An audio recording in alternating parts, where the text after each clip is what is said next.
బలవంతుడు భయపెట్టి ధనవంతుడు బెదిరించి తాము అనుకున్నది సాధించగలుగుతారు.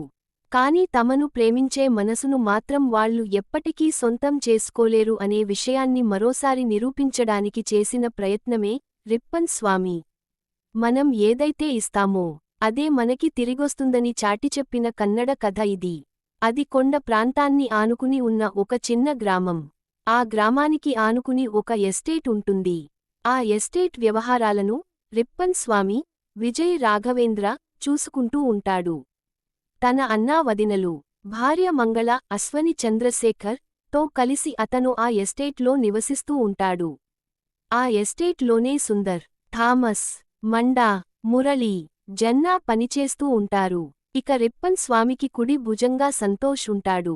అతని తల్లి శారద, యమున శ్రీనిధి గతంలో అదే ఎస్టేట్లో పనిచేసి ఉంటుంది. రిప్పన్ స్వామికి ఆవేశం ఎక్కువ. కొట్టిన తరువాత మాట్లాడటమే అతనికి అలవాటు. అతనితో మాట్లాడానికి కూడా అంతా భయపడుతూ ఉంటారు. తన అనుమతి లేకుండా ఎస్టేట్లోకి ఎవరినీ అడుగుపెట్టనీయడు. డాక్టర్ చదివిన భార్యను సైతం అతను ఇంటికే పరిమితం చేస్తాడు. గతంలో కుప్పుస్వామి, రిప్పన్ స్వామి ఇద్దరూ మంచి స్నేహితులుగా ఉండేవారు.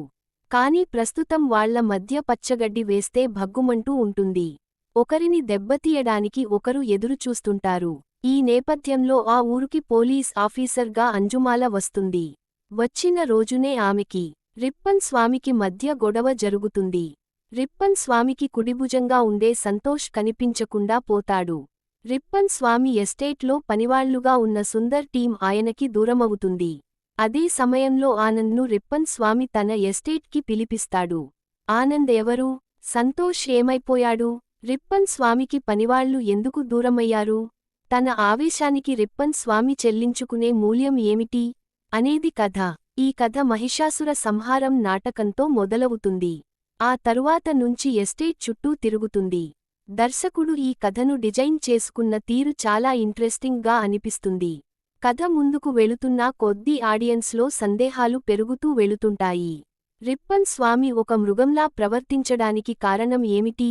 ఆయన గతంలో ఏం జరిగింది? సంతోష్ కనిపించకుండా పోవడానికి కారణం ఏమిటి? అనే సందేహాలకు సమాధానాల కోసం ప్రేక్షకులు కుతూహలంతో వెయిట్ చేస్తూ ఉంటారు.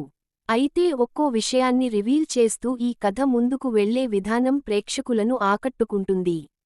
ప్రతి పాత్రకి ఒక ప్రయోజనం కనిపిస్తుంది. హీరో పాత్రతో పాటు తాగుబోతుల బ్యాచ్ను ఆవిష్కరించిన విధానం మరిన్ని మార్కులు కొట్టేస్తుంది. కథ నిదానంగా ప్రేక్షకులను తనలోకి లాగేసుకుంటుంది.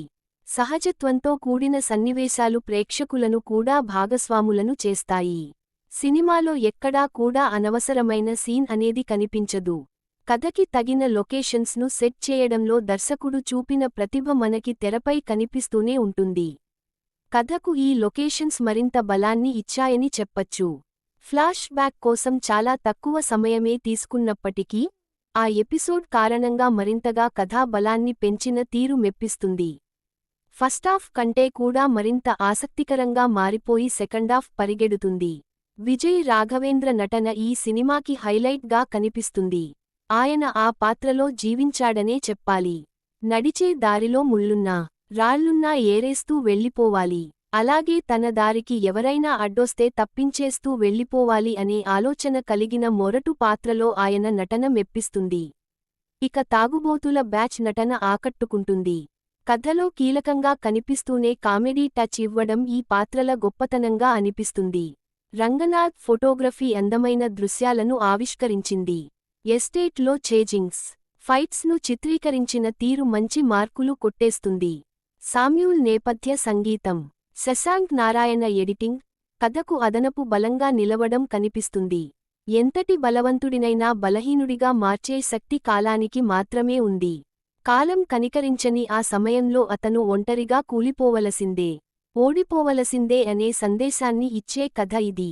ఎక్కడా ఎలాంటి అభ్యంతరకరమైన సన్నివేశాలు లేని ఈ సినిమాను ఫ్యామిలీతో కలిసి చూడొచ్చు.